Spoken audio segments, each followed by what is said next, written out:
Nuestras vías de comunicación son WhatsApp 095-453-542, Facebook Todas las Voces, Twitter @TodasLasVoces4, #Opino en TLB, Facebook Raquel Silvetti. Creo que no pensó que se lo estaba preparando para ser el próximo presidente. Si tuviera un poco de ética, de moral y don de gente, dejaría el cargo de vicepresidente. Es una persona indefendible y no tiene la valentía de decir me equivoqué. Quiere justificar cosas injustificables. Lilian Gutiérrez. La verdad que el programa fue excelente. A más de 4 no les gustó porque han dicho la verdad del licenciado Trucho. Twitter. El Ruso. Sendik, en Opino en TLB, dijo que no había comprado ni iba a comprar el libro sobre su vida. Hoy dice que va a denunciar a las autoras. Senaqué Díaz. Genial el libro. Que destape el tarro de todo el robo que han hecho. WhatsApp. Es una vergüenza lo que hacen contra Sendik. Arruinan su imagen. Es increíble la campaña que están realizando contra Sendik. Lamentable.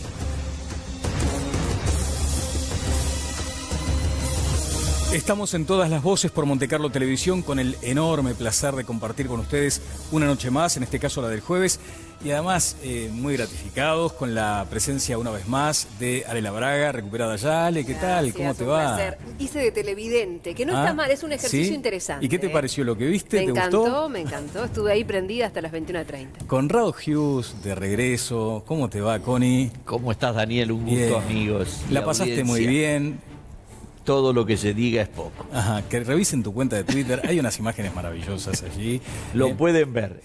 Es más, diría, creo que en el programa de hoy la teleaudiencia me va a llevar a pasar los 10.000 followers. Qué bueno, notable. Porque estoy en 9.998. Ah, bueno, no, pero ahora ya tenés 10.000. En este momento, ya está. mira, si la producción en algún momento lo entiende oportuno, vamos a mostrar la cuenta de Twitter de Conrado Hughes con sus primeros. 9.000, perdón, no 10.000. 9.000. 9.000, bueno, muy bien. Bueno, vamos a llegar a los 10.000, yo diría que en un mes. Vamos a ponernos esa meta. Señores, hay muchos temas para compartir con ustedes y poco tiempo.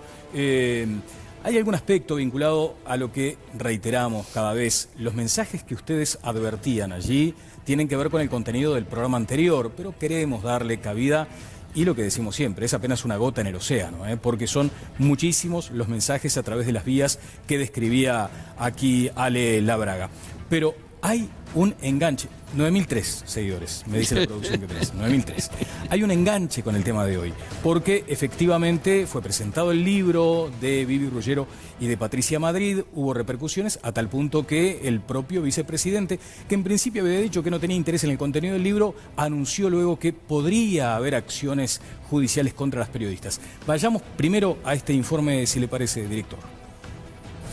Lo estamos analizando con los abogados y yo pienso que ellas van a tener que ir a la justicia, las dos autoras del libro, a probar toda esa serie de falsedades y sospechas que lanzan en ese libro. La verdad que es lamentable porque eso no es una biografía, esa no es mi vida. Esa es apenas una parte de mi vida que ellas quisieron reflejar en ese libro, visto con mucha mala fe. ¿Cuán importante hubiera sido la palabra de Sendik?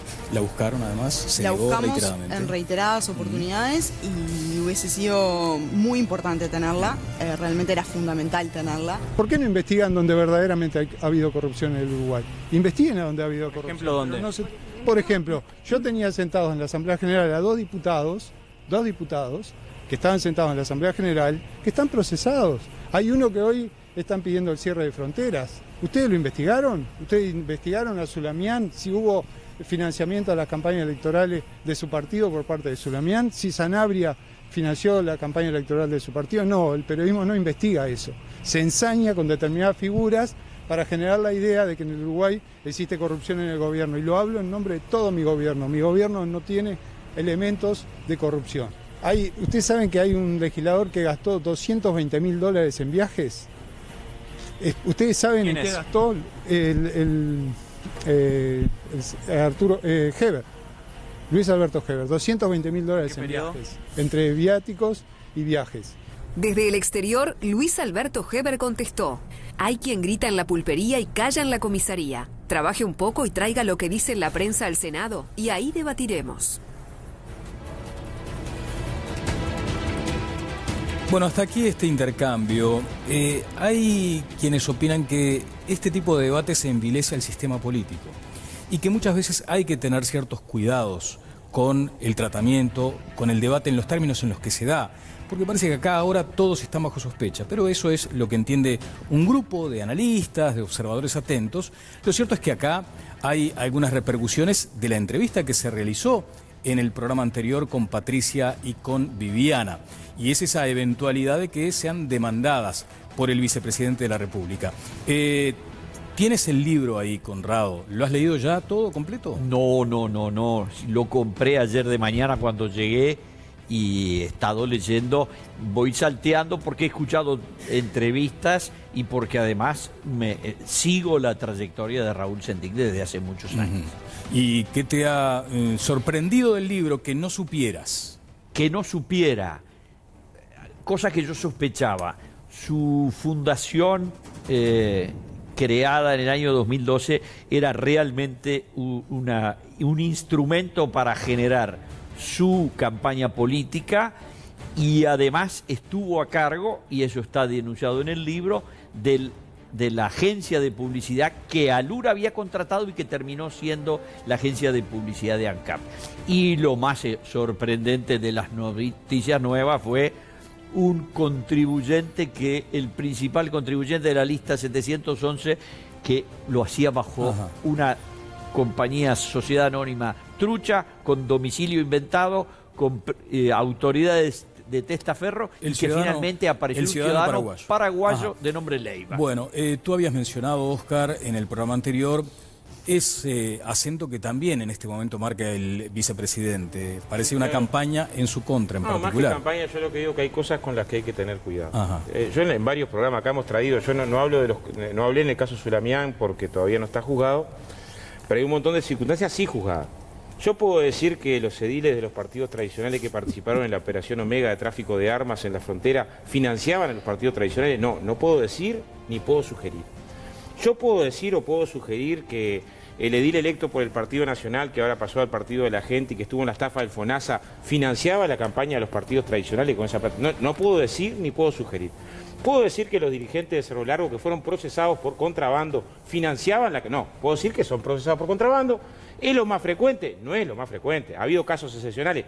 Llegamos a tener, a principios de este siglo, 21 ediles procesados en Rivera. 21 de 31, imaginemos ¿no? Entonces, lo que digo, hay que tener cuidado. Yo sé que el candidato a intendente por el Partido Nacional en Canelones fue sacado del sector de la calle Po por un problema con cheques que no se cubrían, ¿no? Y fue público, ¿no? Ahora, ¿puedo decir que eso identifica al Partido Nacional? No puedo decirlo. Sí. Otra vez, digo, es increíble que Oscar insista en este argumento. Todas esas personas están en manos de la justicia, sus partidos los separaron de los cargos y ningún plenario se reunió para decir ni que habían visto el título, ni que sabían que era honesto, ni lo ratifican. Escúcheme, hace dos años que las cosas estas de Raulito están en danza y no ha salido ni un solo dirigente serio. Algunos se fueron del partido. ¿Me dejás cuál es la diferencia, Conrado? Que estoy dando casos que son juzgados, procesados.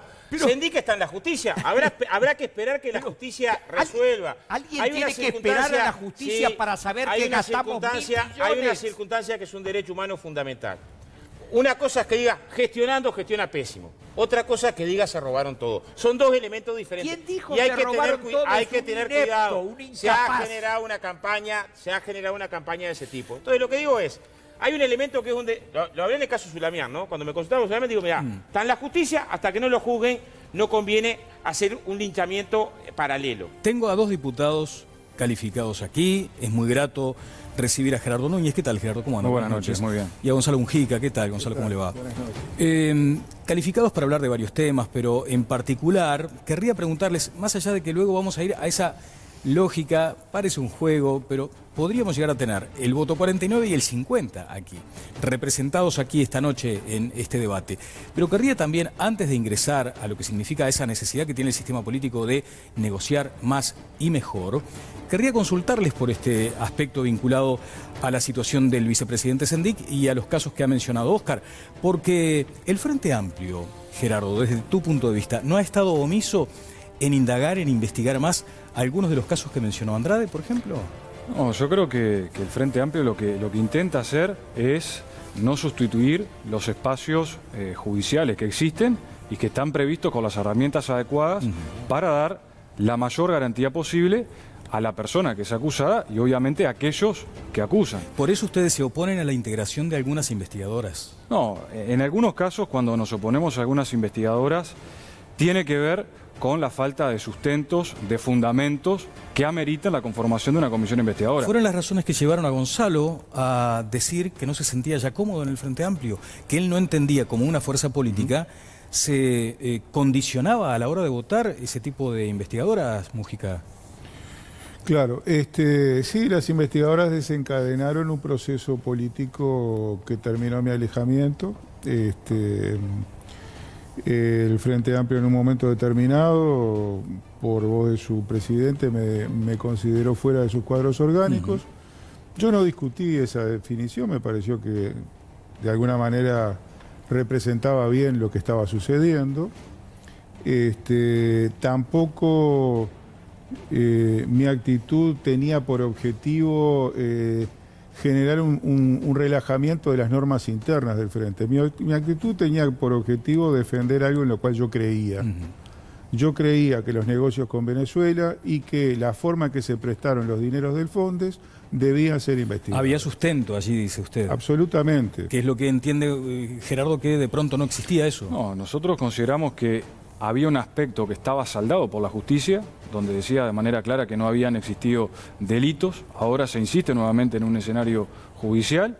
Nos parece que eso quedará a consideración de los denunciantes, pero desde el punto de vista legislativo, cuando los argumentos que se presentan son artículos de prensa, son versiones personales. ¿La prensa no tiene un rol a jugar en estas circunstancias? El periodismo de investigación, yo creo que sí. Han habido casos en la historia de nuestro país que la contundencia de los elementos que manejaba la prensa eran un insumo fundamental para la labor parlamentaria. ¿No es el caso de No es este el caso, nos parece a nosotros, máxime teniendo en cuenta una labor judicial muy fina que se hizo, donde incluso nosotros el día que se votó la comisión investigadora sobre los negocios con Venezuela, leímos parte de estos aspectos de una sentencia que fue, desde nuestro punto de vista, absolutamente clara, que demostraba la transparencia del gobierno del Frente Amplio. En el programa anterior decíamos que en términos de técnica periodística es irreprochable el trabajo de Patricia Madrid y de Viviana Ruggiero, y allí arrojan luz sobre algunos aspectos, a tal punto que hay un anexo bastante importante, de algo así como 100 páginas, que se detiene, entre otras cuestiones, en las tarjetas corporativas.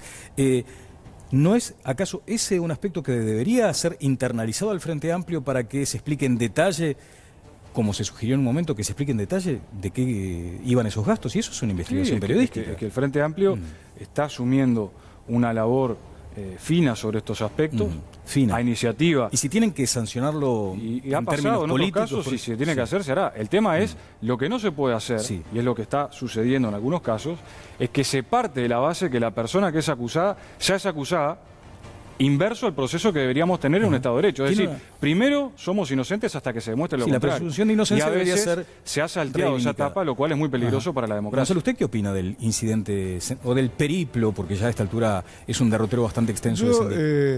Yo tengo una opinión formada definitiva sobre la gestión de Raúl al frente de ANCAP. ¿Y eso qué le indica? Absolutamente negativa. Pienso que hubo un plan de inversiones no financiado que fue llevado adelante pese a la opinión del Poder Ejecutivo de que no se financiara a través de las tarifas. He dicho desde un principio, y bastante que me costó en su momento, que había una responsabilidad del presidente de la República de aquel momento, porque el debate entre el ministro de Economía y el presidente de la empresa pública se realizó en el seno del Poder Ejecutivo y quien lo salda es el presidente de la República. Y lo saldó de la peor manera, les dijo a los dos que sí. Les dijo a Raúl que siguiera adelante con el plan de inversiones y le dijo a Fernando Lorenzo que no pasara a tarifas los costos del plan de inversión. Por lo tanto, ahí hay una responsabilidad compartida. Sobre eso tengo opinión clara y definitiva. Creo que Raúl ha cometido errores en el manejo de la tarjeta. Me parece que esto es más simbólico que importante desde el punto de vista económico. En el análisis de sus gastos hay gastos que son personales. ¿Es simbólico, simbólico a la luz del dato que se conoce? No, simbólico importante, pero no importante en lo económico. Estamos hablando de un déficit de 622 millones de dólares, más otro tanto, o sea, en el entorno de los 800, contra un gasto de tarjeta. Pero para la gente y para mí, para cualquiera, debe ser significativo de un modo de utilizar recursos públicos. Bueno, vamos a este disparador que teníamos previsto para ustedes. Antes, una brevísima. ¿Hubo torpeza política del Frente Amplio de dejar ir a Gonzalo Mujica? Bueno, yo no hablaría de torpeza. No, torpeza creo que es cierto, es grosero el término. En esto hay ¿error? En esto hay responsabilidades compartidas, entiendo yo. Obviamente siempre un colectivo como es el Frente Amplio, una fuerza política, tiene una responsabilidad muy grande. Pero también las personas que integramos estos colectivos. Entiendo que hay un ida y vuelta permanente. Hay que siempre buscar los espacios de diálogo, de articulación, de debate, de encontrar las salidas. Pero Gerardo, y los puntos de vista. ¿Fue un error del Frente como fuerza, como partido político? Creo que es muy pronto para evaluarlo. A priori, obviamente, lo que sí está mal, y eso es algo que debemos poner en consideración de la ciudadanía, es que la ciudadanía votó en octubre del 2014 una mayoría parlamentaria. Le dio la mayoría parlamentaria al Frente Amplio con 50 votos. Yo creo que las bancas no son personales, las bancas son de los partidos políticos y circunstancialmente las ocupamos personas, hombres o mujeres, que tenemos tareas militantes en este tarea. ¿Va a devolver la banca? Ahora nomás, en un mes. ¿En un mes? El problema se les termina muy rápido. Les termina el problema. Creo que tengo el tramo de lo que me dijo, creo que allá por mayo, Gonzalo Mujica en Telenoche. Vamos al disparador sobre la necesidad de que el sistema político se ponga a dialogar más y mejor. Vamos a ver. La hegemonía del Frente Amplio en peligro. Rendición sin mayoría. En busca de la mayoría parlamentaria perdida. La rendición de cuentas es la prioridad de 2017, pero el oficialismo intentará juntar los votos para aprobar los escasos proyectos que tiene en carpeta. Dos realidades distintas. El Senado, con los votos del Frente Amplio, rechazó crear investigadoras sobre presuntos financiamientos ilegales a sectores políticos. La oposición, también desafiada, busca mayoría sin el Frente Amplio. La fuerza política buscando articular. Vázquez encontró en Miranda un aliado para mejorar su vínculo con el Frente Amplio. El mandatario tiene una relación fluida con el presidente de la coalición. Bueno, la producción se mueve con tal grado de rapidez que tiene ese tramo donde Gonzalo Mujica me anunciaba que entregaría la banca. Hoy lo acaba de ratificar. En todas las voces ratifica esa decisión. A ver si lo tengo por allí, por favor, ese tramo. ¿A usted le preocupa además la rendición de cuentas? Absolutamente. El tema de la reforma de la caja militar. Sí. ¿Ha pensado en entregar la banca cuando debata estos asuntos? Sí, absolutamente. Cada día lo pienso más porque... ¿Y lo va a concretar? Lo estoy considerando y es muy probable que lo haga. ¿En qué momento? Bueno, cuando terminen estos desafíos que están planteados, donde yo tengo compromisos tomados. O sea, ¿le devuelve la mayoría al Frente Amplio? Sí, esa es la parte que yo sé que mucha gente me va a criticar, pero por otro lado, yo considero que hay cosas que a la gente hay que demostrarle finalmente. Cuando yo ingresé a la izquierda en el año 68, tenía 11 años, y en el acierto y en el error, nosotros creíamos que éramos los propietarios de la razón, que éramos propietarios de la ética política y que éramos propietarios de la sensibilidad social. Y hay que demostrar que se puede no estar en el Frente Amplio y tener más ética que ellos, más sensibilidad que ellos y más razón que ellos. ¿Va a trabajar para que estos valores sean considerados en la oposición y que la oposición finalmente le gane al Frente Amplio? Yo en principio voy a honrar mi palabra respecto a dar estas batallas parlamentarias que le menciono, que son todas en este año, y luego voy a considerar la posibilidad de entregar mi banca porque quiero además dejar, luego de estas batallas que ya te digo son compromisos que tengo, una banca que realmente me genera muchas dudas sobre la forma en que se financió la campaña con la cual se la obtuvo. Y cada día quiero tener menos que ver con todo eso. Bueno, allí hubo un aspecto en el cierre de esa entrevista que luego llamó la atención, porque había dudas sobre el financiamiento de esa banca. Lo que ha señalado Gonzalo Mujica esta noche acá es que efectivamente entrega la banca. ¿Lo dejamos tranquilo eso, Gerardo? ¿Vuelven a la mayoría? No, es que en realidad no es un tema de tranquilidad. ¿No pasa por la tranquilidad? No pasa por un tema de tranquilidad porque, vos fíjate, en estos últimos meses la oposición, digamos en general, tenía mayoría. ¿Qué proyecto político presentó la oposición en su conjunto para mejorar la vida de la gente, para mejorar la calidad de vida de la gente? No presentaron nada. O sea, el Frente Amplio, con sus dificultades, aún también votando cosas en conjunto con Gonzalo, ha impulsado, ha continuado un proceso de transformación y pretendemos que con esta rendición de cuentas continúen esas transformaciones que se han dado en los últimos 15 años. Bien, sobre ese tramo final de la entrevista, Gonzalo, usted acaba de ratificar que entregará la banca cuando dé estas batallas, como las menciona, pero ya había dudas sobre el financiamiento. ¿Mantiene esas dudas? Sí. Primero preciso cuándo la entrego en septiembre. Y en el reportaje yo todavía no lo tenía claro. Segundo, tengo enormes dudas. Yo presenté una denuncia penal y en esa denuncia penal yo aludo a hechos de apariencia irregular e incluso delictiva que yo entiendo que pueden haber estado en el origen del financiamiento de la campaña del sector por el cual se obtuvo la banca que yo estoy ocupando. ¿Y por qué no la deja ahora, perdón, Daniel? Si tiene dudas, si piensa que esa banca fue financiada de alguna forma irregular, ¿por qué no deja ahora la banca? Porque tengo compromisos que asumí. ¿Con quién? Compromisos, por ejemplo, con los militares activos, yo he planteado que hay que mejorar su salario. Compromisos con la población en general para que no le vuelvan a poner más impuestos o subirlos. Compromisos en la forma en que se distribuye el gasto público. Y tengo además un compromiso con la Unidad Popular para votar una investigadora que se va a presentar esta semana sobre ACE, FONASA y todo el tema de la salud en su conjunto. ¿Y los compromisos con los frente amplistas que lo votaron, dónde están? Están en lo que he hecho hasta ahora. Los frente amplistas que me votaron están viendo a una persona que va a entregar su banca, que fue sacada de su fuerza política en diciembre por querer votar a una investigadora y que se ha pasado 8 meses votando investigadoras, votando los mejores proyectos que encontró de los que proponía el Frente Amplio y que va a dar las batallas con las que se comprometió en estos meses. Bien. Por lo tanto, yo me voy a ir entregando la banca y me voy a ir a la intemperie, donde no están muchos que dicen todo el tiempo que las bancas no les importan. ¿Correcto?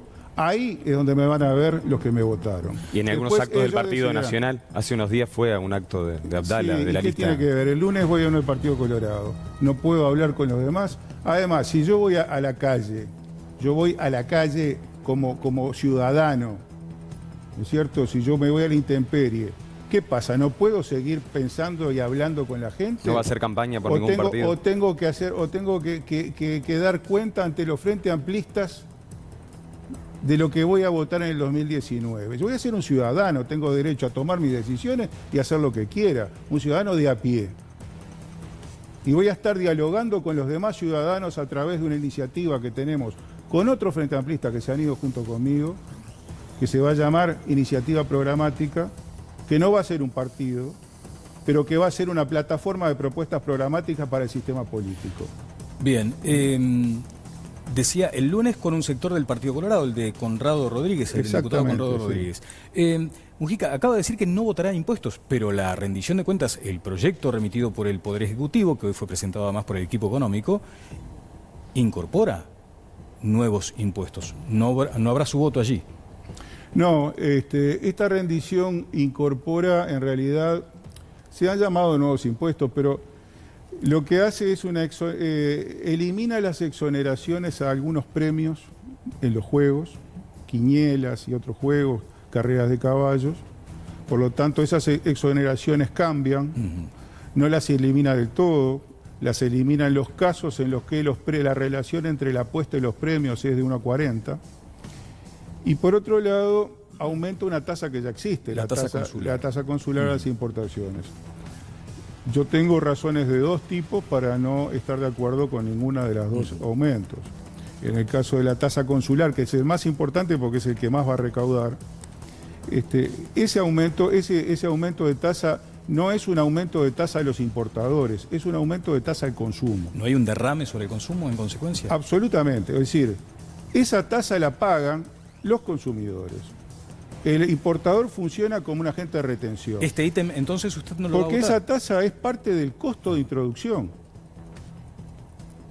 Los márgenes sobre los productos importados se marcan a partir del costo de introducción, con la tasa incluida en él. Por lo tanto, si aumenta el costo de introducción, eso luego va al consumo. Y lo paga usted y yo, y cualquiera de los que nos está viendo, cuando baja de la góndola un producto de limpieza, un jabón, una pasta de dientes. Esto no lo vota, entonces. De ninguna manera. ¿Querías hacer algunos aportes, Andrade?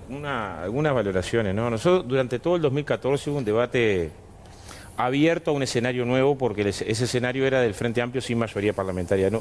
Había un consenso cerrado de todas las encuestadoras en términos a la no mayoría parlamentaria. Es más, en determinado momento no solamente a la no mayoría parlamentaria, sino que había un riesgo abierto del tercer gobierno del Frente Amplio. Yo recuerdo después de las elecciones internas donde el Partido Nacional tuvo muchos más votos que el Frente Amplio y aparecía hasta más unido, porque en realidad había armado rápidamente la fórmula y el Frente Amplio había salido de una interna complicada. Ahora, más allá de lo que pronosticaron todas las encuestas, el Frente Amplio tiene primero mayoría parlamentaria y va a una segunda vuelta donde obtiene el 54% de los votos contra creo que el 40%. O sea, en realidad todo el proceso que se armó de la alternativa al Frente Amplio con el nuevo candidato se tradujo en la peor votación de una segunda vuelta desde que existe segunda vuelta en el país. Yo creo que esto es un dato de la realidad que expresó la voluntad de la ciudadanía. La ciudadanía votó partidos. En Uruguay vota partidos, no vota individuos, salvo casos excepcionales de quien encabeza la lista. Yo creo que la duda que tendría que tener Gonzalo, más allá del financiamiento, es: ¿la gente me votó a mí para diputado? ¿O votó al MPP y votó a la 609 y a Mujica y al Frente Amplio? Yo creo que cualquier encuesta que se haga en el Uruguay, cualquiera, va a dar que la inmensa mayoría de los votos que llevaron a la banca de Gonzalo Mujica, como casi todos los que integraron esa lista, fueron votos al MPP, al Frente Amplio y a la figura Mujica. Entonces hay un componente no de legitimidad jurídica. Vos podés, como hizo Gonzalo Tello, quedarse con la banca. El tema es, ¿represento votos atrás que hacen legítima mi actuación? Yo creo que no. Y creo que, como el mismo caso de quienes se fueron con el Partido de la Gente, que debieran devolver la banca a los partidos tradicionales y después irse al Partido de la Gente, podés irte del Frente Amplio, toda la libertad de irte del Frente Amplio. No comparto dejar al Frente Amplio sin mayoría parlamentaria. ¿Por una alusión? Sí, totalmente. Pero yo lo que digo es lo siguiente. Yo entrego la banca ahora dentro de un mes. ¿Qué es lo que les molesta a ustedes del ejercicio mío durante estos 6 meses de Parlamento? Que voté las investigadoras. No, a mí no me porque molesta. acaba de decir Gerardo una cosa que todos la saben en el Parlamento, que yo la mayoría de las veces he votado con el Frente. Lo que les molesta es que voté las investigadoras. Por eso quería que dejara la banca. Y por eso no la dejé. Porque si yo me hubiera ido del Parlamento no habían investigadoras, ni sobre la regasificadora, ni sobre el financiamiento de los partidos. Cuando presentaron ustedes el pedido de investigadores, después vinieron a mi despacho a pedirme por favor que lo votara en contra porque se dieron cuenta de que la investigadora esa capaz que enchastraba al Frente. Y así podemos seguir. Ahora, ¿qué van a hacer con la investigadora de ACE? ¿Por qué quieren que no esté ahora y les molesta tanto aunque yo me voy dentro de un mes? El problema es que no quieren ni que se investigue. Me deja que te explique. No, yo creo que hay condiciones para investigar en el Uruguay todas, con el Parlamento o sin el Parlamento. Lo que digo es, vos sos consciente que los votos que te llevaron a diputado no son tuyos. Entonces el tema es decir, parado en esa condición, como los votos que llevaron al dirigente del Partido Nacional que se fueron con Novi o del Partido Colorado, no son de ellos. Entonces, lo que no me parece sensato es decir, utilizo una votación, ¿no?, a la que llegué no con mis votos, porque si no tendríamos que decir, ¿dónde están los votantes de Mujica que están pidiendo que Mujica quede y quedarse en la banca? Una valoración diferente es qué opinión hay sobre las investigadoras. Sí, investigadoras, yo en términos ni de ética, ni de sensibilidad, le doy la derecha a nadie, ¿no? O sea, es muy grueso eso de cortar, decir, bueno, yo voy a demostrar que mi ética y mi sensibilidad es mayor. Y a la izquierda a nadie, mirá, porque se habla mucho. Pero acá más transparencia que con el Frente Amplio no hubo nunca, ni para el ingreso de la función pública, ni para la información sobre las licitaciones, ni para... Y la historia del Frente Amplio también es esa. Completamente. La historia del Frente Amplio también es esa. Es Tabaré siendo intendente y donando 1/3 del sueldo para los merenderos. Mujica generando la condición con el plan juntos o el Flaco de los Santos con la universidad. La historia del Frente Amplio es esa. Entonces, está muy fácil construir un relato. Me pide la palabra Conrado. Conrado. Yo no estaba en el Parlamento, en la historia del Frente Amplio no iba a quedar los negocios con Venezuela, el Fondes, la forma en que se tiraron 65 millones de dólares tirados, que ahora entró en la rendición de cuentas que entró hoy, viene el informe de Fondes donde finalmente tiran a pérdida los 65 Conrado, decías. A mí me enoja mucho escuchar a Óscar Andrade decir con total desparpajo que la transparencia la estableció el Frente Amplio, nada más alejado de la realidad. Se han pasado tapando todas las cosas una tras otra de la manera más increíble. Recuerden simplemente los ciudadanos aquel día del mes de septiembre en donde el presidente Mujica desde un avión dijo que en 7 minutos iba a estar arreglado el tema de la liquidación de la empresa Pluna que se había fundido y que iba a haber un remate.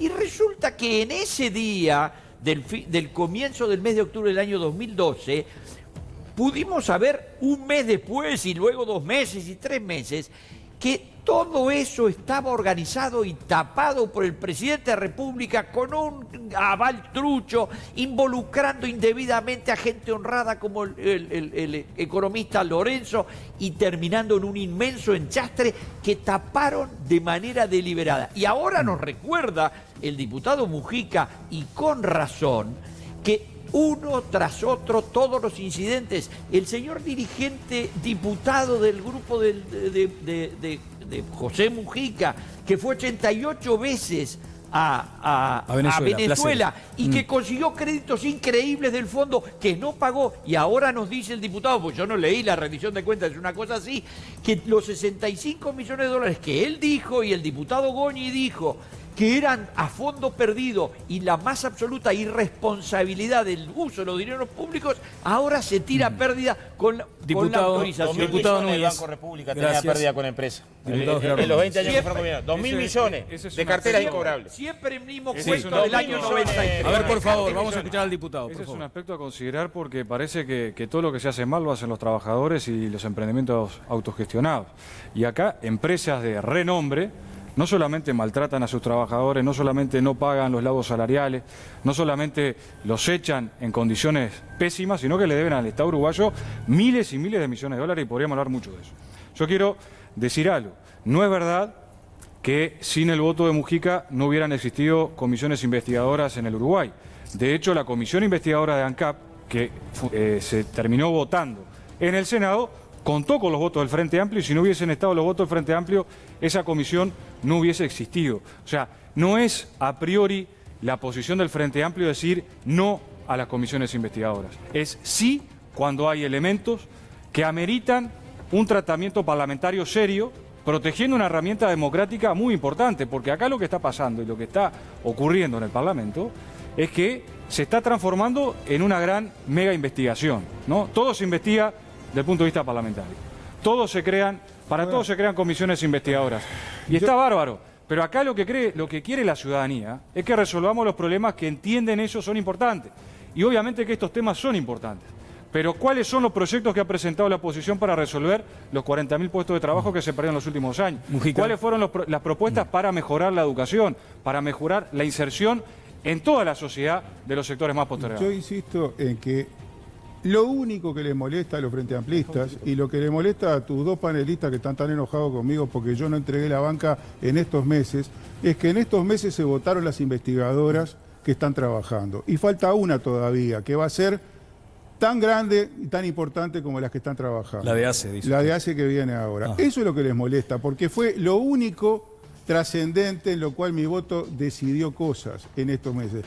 Querían mi voto para tapar todo eso, para que no se investigara nada. Es una barbaridad lo que está diciendo. Y entonces, ahora, como todo está en marcha y ya no lo pueden esconder, están tirando la bronca. La verdad, yo me voy en septiembre con la tranquilidad de que entrego la banca y que dejo instaladas investigadoras que deben ser. Pese al enojo de ustedes y pese a mí me parece que está mal porque la banca no es tuya, Gonzalo, ¿entendés? Voy con Gerardo no te votó la gente a vos. No te votó la gente a vos, Gonzalo. Pero vos sos el que sabés que no te votó. ¿Pensás que te votó la gente?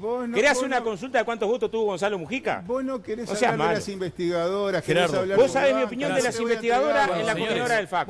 Voy a la pausa entonces y queda todo esto sin cerrarse. Por favor. Gracias, Gonzalo. Sí, Gerardo, por favor. A mí lo que me parece asombroso es que ya se ponga arriba de la mesa la opinión del Frente Amplio sobre la investigadora de ACE cuando no se conoce la posición del Frente Amplio. De hecho, mañana vamos a estar así que pueden votar la investigadora, discutiendo eventualmente. Y habemos sectores, por ejemplo, del Frente Amplio, que estamos proponiendo que exista una investigadora con fines legislativos, con fines parlamentarios. ¿Para el caso de ACE? Para el caso de ACE. ¿Por qué? Porque acá lo que se intenta hacer es corregir aspectos administrativos para generar mayor transparencia, para generar un impacto mayor de las políticas de salud en el conjunto de la ciudadanía. Entonces, no nos adelantemos a los posicionamientos, no nos adelantemos a las reuniones y al diálogo que está teniendo el Frente Amplio, que, insisto, mañana se va a reunir la bancada de diputados del Frente Amplio y allí elaborará su propuesta. ¿Hay margen como para negociar de aquí para adelante con el diputado Mujica de parte del Frente Amplio? Yo creo que el margen está siempre dado con los diputados y sobre todo con las organizaciones sociales, con la sociedad.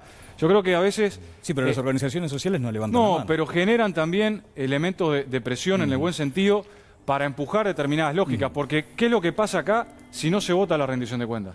Lo que pasaría si no se vota la rendición de cuentas es que estaríamos retrocediendo en función de todos los avances. Ese es un punto. Y eso es lo que la gente le interesa. ¿Está en riesgo la votación de la rendición de cuentas? Yo dije desde un principio, desde enero, cuando estaba en discusión entre Tabaré Vázquez y Pepe Mujica cuál era la mejor estrategia, y uno planteaba que lo mejor era no tener rendición y el otro planteó que no, que había que tenerla, yo desde enero dije, la peor forma de no aumentar el gasto es que no haya rendición, porque es irracional. Muchas gracias. Sí, un apunte muy breve. Chiquito. Capaz que Mujica tiene poca memoria, pero me tocó participar con él en la coordinación del Frente Amplio cuando define sobre la investigadora del Fondes. Y nuestra opinión ahí no fue que no hubiera investigadora. Hubo una opinión mayoritaria para que no hubiera. Pero si tiene memoria, se tiene que acordar que nuestra opinión no fue que no hubiera investigadora. Y acatamos una decisión que fue mayoritaria en la bancada. Entonces nos extraña mucho que después de un año... Como acatamos cada una de las decisiones que fueron mayoritarias. Un segundo. Yo tengo un enorme respeto por el Partido Comunista. Es un partido que se anima a escribir lo que piensa, lo cual es un documento que queda históricamente. Podemos estar de acuerdo o en desacuerdo, pero sabemos con quiénes hablamos. Yo supongo que los comunistas también me conocen a mí. Y estoy de acuerdo con que, pero yo me refiero a la votación en sala, ¿no es cierto? Yo entiendo y yo sé, yo estaba dentro del frente en ese momento, que ustedes plantearon otra cosa. Muchas gracias, diputado Mujica. Muchas gracias, diputado Núñez. Los espero pronto por acá. Gracias al panel. Me voy a ir con algunos mensajes de WhatsApp, por favor. Tenemos muchos. Si recuerden, 095-453542. Por ejemplo, aquí dice, si los parlamentarios no representan a los ciudadanos y son los partidos políticos, entonces, dice Eduardo Sierra, nuestro televidente, eliminemos todas las bancas y solo dejemos una por partido. Vamos a ahorrar mucho dinero. Esa es una de las opiniones que han llegado. También dice por acá, este gobierno está fundiendo el país con los despilfarros que hacen, se va el país de las manos. Tenemos otro mensaje aquí a través de nuestro Twitter, recuerden el hashtag es Opino en TLB. La gente vota personas y las ideas de estas, dice por acá Luis, y no colores como dice el diputado Gerardo Núñez. Bueno, muy bien, queda mucho. ¿Cómo nos está apretando de tiempo es el comandante? El comandante nos está hablando en la orejita, ya que tenemos que ir rápidamente. Vamos a ir a una breve pausa, agradeciéndole una vez más a los diputados presentes, pero antes les quiero presentar apenas algunos rasgos de la señora diputada Valentina Rapela, que estará con nosotros en breve. La diputada, creo, más joven del Parlamento, la más joven del Parlamento, diputada por el Partido Colorado, Valentina Rapela. Aquí un avance. Mujeres en la política. La joven diputada Valentina Rapela, Montevideo, 1987. Es representante nacional por Montevideo. Fue electa en 2014 como la representante nacional más joven del Parlamento. Colorada e independiente. Rapela se mantiene en el Partido Colorado. La diputada colorada Valentina Rapela, recientemente escindida del sector por el cual ganara una banca en la Cámara de Representantes, anunció que junto con el edil Gustavo Zúñiga decidieron formar un sector independiente dentro de su partido. Una salida con polémica. Piquete a diputada la dejó una semana sin entrar al despacho, identificada con reclamos de los celíacos. Presentan proyecto de ley para el monitoreo y atención de la enfermedad celíaca. Además de la estricta dieta, de la cual no existen muchos productos corroborados por el Ministerio de Salud Pública, MSP, los precios son muy elevados y la mayoría de los que padecen los síntomas no saben que son celíacos, expresó la legisladora colorada. Bien, estará en minutos la señora diputada Valentina Rapela. Ahora, Ale. Atención, porque queremos recomendarles Acompaña. Acompaña es la única empresa donde todos sus acompañantes son enfermeros titulados y además tiene este beneficio para usted.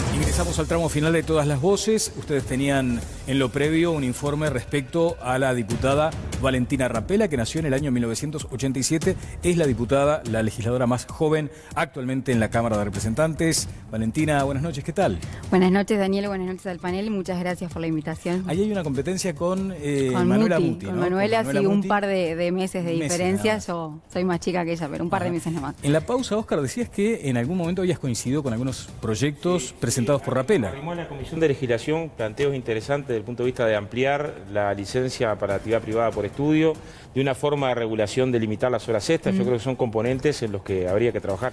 Defiendo por enésima vez acá la idea que en las comisiones se trabaja con más consenso de lo que la gente cree. Sí, también. Y sería bueno que también demostráramos esa parte, porque si no se polariza a veces de manera innecesaria el debate. Bueno, de hecho estábamos planteando al comienzo del programa esa necesidad de diálogo cuando en las comisiones existe permanentemente desde siempre. Sí, claro. Esa relación.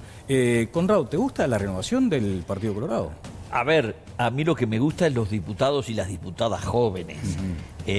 Siempre lo he insistido, cuando ahora nos dicen que nació en el 87, digamos, quiero recordar que el actual senador y presidente del directorio del Partido Nacional, Luis Alberto Heber, entró a la Cámara con 26 años y fue... Y está en el Parlamento desde entonces. Claro, Ale Labraga ingresó por cuota política, ¿no, Valentina? Sí, hubo ahí todo, ¿no? Un armado, finalmente Valentina quedó. Yo me pongo a pensar, bueno, estamos hablando del Partido Colorado, primera mitad del siglo XX, las reformas que han marcado a Uruguay, que se despegó a nivel regional, el voto femenino, por ejemplo. Todavía estamos en el debe, Valentina, con el tema de la mujer. ¿Cómo insta el Partido Colorado a la participación orgánica dentro del partido? Exacto, sí, creo que en realidad en lo personal y en mi partido es un partido siempre de hombres y mujeres libres, que siempre se le ha dado la libertad y los lugares a las mujeres. Hay que resaltar que el Partido Colorado fue el único partido que posicionó a una mujer en el cargo máximo que tiene un partido, como fue en su momento Marta Montaner como secretaria general. En lo personal nunca tuve problemas de espacios en el partido, obviamente que la ley de cuotas ayudó a que yo estuviera tercera en la lista 10 de Pedro Bordaberry, pero creo yo también que va acompañado de las capacidades de que todas tenemos y que debemos nutrirnos día a día. Bien, ¿por qué Independiente hoy? Hoy Independiente, estamos viendo un poco el panorama del partido, hay nuevos sectores, hay resurgimiento, creo que hay renovación, savia nueva, y bueno, estamos como quien dice ahora manteniendo reuniones con distintos dirigentes del partido para ver... ¿Por ejemplo? ¿De qué sector? Por ejemplo, con el sector de vallismo abierto con Conrado y con Tabaré. También estuvimos con Amorín, me voy a juntar con Fernanda, no tengo ningún problema. Y bueno, después colectivamente con nuestra agrupación decidiremos cuál va a ser el mejor camino. ¿Muy golpeado el partido luego de la decisión de Pedro Bordaberry? Creo la decisión de Pedro obviamente que nos golpeó porque más allá de como partido, el Parlamento perdió un gran legislador, es uno de los mejores legisladores que tiene el Parlamento hoy en día. Hay que resaltarlo que es el único que seguía a todos los temas. No comparto su posición, la respeto, pero yo creo que también tomó ese camino para dar espacio a nuevas generaciones, a las generaciones que venimos atrás, que somos el futuro del país y del partido también, así que respeto su decisión. Pero obliga al partido a posicionamientos importantes. Pero nos hizo, creo que esta crisis que estamos viviendo también es una oportunidad para que surjan nuevos liderazgos, como también está el caso de Adrián. Yo creo que eso nos hace a todos como tener una rebeldía sana, y eso es lo que va a ayudar al partido a a posicionarse mejor para las elecciones que vienen. Bien, estábamos hablando antes de tu presencia aquí de la rendición de cuentas como desafío de diálogo. ¿Mantienes diálogo con todos los sectores, con todos los partidos? Por suerte, bueno, como te dijo Oscar, que compartimos la Cámara, tengo muy buen relacionamiento con mis compañeros, obviamente, de bancada y con el resto de los partidos también. Como dijo Oscar, en las comisiones es donde realmente se ve el trabajo y el consenso. En particular, que quiero destacar que con el tema de los celíacos hice un acto en la antesala del Senado y obviamente que hubo panelistas de todos los partidos políticos porque le quise sacar un tinte de político a esta necesidad que me parece que hay que atender a este colectivo que va en amplio crecimiento, y tanto el Frente Amplio como el Partido Nacional y el Partido Independiente se manifestaron a favor de este proyecto, así que creo que hay que mostrar eso, tratar de mostrar unidad y consenso entre todos los partidos porque las cosas buenas hay que prosperar porque son en bien de la sociedad. En 2012 ingresas a la política partidaria en activa 2012 y en 2014... Electa diputada, un ascenso rápido, Roberto. El 1% de la audiencia es celíaca, porque 1 de cada 100 uruguayos es celíaco. Uno de los proyectos más importantes de la diputada justamente, o por lo menos que tuvo más prensa, es este. ¿En qué quedó eso? Justo, el año pasado el proyecto ingresó a la Comisión de Salud, fui recibida, los integrantes de la comisión estuvieron de acuerdo en el proyecto. Hace tiempo vengo solicitando una audiencia al ministro Basso, el ministro de Salud Pública, que justo estos días me la otorgó para hoy, pero hoy me la tuvo que cancelar por motivos de agenda, así que reagendamos para la semana que viene y esperemos ya que prospere, porque actualmente el proyecto está encajonado, pero ese proyecto es bastante completo y atiende muchas de las necesidades de este colectivo, así que hay que darle para adelante. Bien, estábamos hoy cuando mencionabas a Pedro Bordaberry. Efectivamente, creo que propios y extraños consideran que se va una persona con una enorme capacidad de trabajo, de estudiar los temas, de profundizar, muy serio a la hora de los planteos, admirado además en todas las tiendas políticas. Y hay algunos analistas políticos que siguen considerando que eventualmente aquello del apellido lo fue condicionando, que el apellido fue como un techo, porque cuando avanzaba en estas consideraciones bastante generales, estaba la cuestión del apellido de su padre. Sin que se trate del mismo caso, tú tienes un apellido que tiene connotaciones también. Sos sobrina nieta de Julio César Rapella, un militar conocido por su acción en el último tramo de la dictadura militar. Y has señalado que en tu casa no se hablaba de eso, pero ¿cómo se afronta lo que eventualmente podría llegar a ser una mochila también? Es que en su momento, cuando surgió que esto que yo iba a ocupar el tercer lugar de la lista 10, se quiso colgar un poco como del apellido, pero en realidad tampoco le di cabida porque son otras generaciones, yo tampoco tuve contacto y como que nunca se me hizo sentir ese peso por el tema del apellido. Yo la verdad, en lugar de Pedro, pobre, las pasó terribles, pero o sea, en mi caso... que sí, que efectivamente había algo de eso en el caso de Pedro Bordaberry. En el caso de Pedro sí, totalmente, pero en mi caso la verdad que no, hasta el día de hoy para nada. Y no se me ha hecho notar. Se mencionó el tema de la familia cuando te dijo, me imagino que por tu edad habrás considerado en el núcleo familiar tu decisión. Sí, lógico, la decisión se tomó en el núcleo familiar, que es el más importante, pero hasta todos me apoyan hasta el día de hoy. Bien, hay una incidencia, Conrado, notoria en lo que significa el arco político con la decisión de Pedro Bordaberry. Tú decías, te gusta la renovación del Partido Colorado, pero allí hay un hueco que hay que llenar. Bueno, ¿y hay algo del apellido también, desde tu punto de vista? No, para nada. Yo mi vinculación y mi pregunta por el parentesco es por una muy querida colega y funcionaria que fue colaboradora mía en la OPP y que había sido alumna mía en facultad, que me dijo que es su tía. Pero a mí me parece que, digamos, primero habría que hacer una prueba. Son menos que el 1% de los celíacos, que yo en mi familia lo tengo muy sesgado, de 3 hijos, 2 son celíacos, pero nadie podría decir distinto el caso del expresidente Bordaberry, pero el general Julio César Rapella, que estuvo además participando en las instancias finales de la salida, no está más en la escena política, pero no tampoco fue una figura de la primera línea como para que la corrieran con el apellido, con la aportación de apellido. Y además, por supuesto, digo, hay que tener claro que los ciudadanos lo que tenemos es que referirnos a las personas y a las trayectorias de las personas, la capacitación, la inteligencia y la dedicación. Y eso es lo que importa. Sí, yo creo que ahí hay un costado del debate que nos haría bien, que es algún día poder enfocar la agenda parlamentaria. O sea, el Parlamento hoy está discutiendo una ley de salud mental para una perspectiva de derechos humanos que es muy importante, el Senado una ley para la inclusión de las personas con discapacidad, hay un debate abierto sobre un proyecto para prevenir el tema del acoso, hay un debate abierto sobre la prohibición del despido cuando no hay causa justificada, y en general no se traslada a esa parte del debate parlamentario, que implica, y termina generando la lógica que el Parlamento todo es un desastre, es noticia cuando un legislador está durmiendo, o es noticia cuando un viático se gasta, y no es noticia en ese otro tipo de trabajo, que en general además es donde se construyen a veces acuerdos más importantes. Entonces también está bueno que dejemos un espacio a veces en las pasiones políticas que son válidas en Uruguay, a esta otra discusión que también lleva a la política un escalón más arriba, ¿no? ¿Admiras a alguna mujer en particular del sistema político uruguayo? Marta Montaner y su hermana, Susana Montaner también. Sí, que tengo muy buena relación y hoy en día es como un poco... Bien. Ale, ¿las redes? Las redes, bueno, están obviamente que también participando y por allí hablando un poco de forma crítica respecto al papel del político, que ya lo hemos hablado acá, Daniel, ¿no? Hay mucha gente que dice, bueno, la política es el camino más rápido para duplicar patrimonios. Y uno se pregunta, vos joven, en este caso... Eso es una falsedad. Pero existe en el imaginativo popular, Connie, no lo podemos negar, ¿no? Yo no digo, a ver... Yo soy el tipo más crítico de la inconducta política y además creo que aun cuando no se violan las leyes, se violan reglas de la ética y lo he hecho todo a lo largo de mi vida. Sí. Pero quiero decir una cosa, hacerse rico con la política, no conozco caso alguno. ¿No conoces ningún caso? No conozco caso. Pero creo que todos los que conozco han puesto su vida, sus patrimonios, los que lo tenían y los que no lo tenían, simplemente se han revuelto como han podido. El no papel, tengo me parece, esa impresión. Connie, de Valentina, de toda la gente joven que ingresa a la política, es también desmistificar ese papel, ¿no? Pero me parece que el trabajo, lo que hablaba Andrade recién, el tema de las comisiones, visibilizar todo ese trabajo que se hace es muy importante y no darlo por entendido, no dar por entendido que la gente ya sabe que estamos trabajando. Bien. Valentina, muchas gracias por tus minutos acá. Muchísimas gracias a ustedes, así que un placer. Seguramente ¿Cuáles son las comisiones que integras actualmente? ¿La de deporte? La de deportes y asuntos internos. Y la de asuntos internos. Es brava.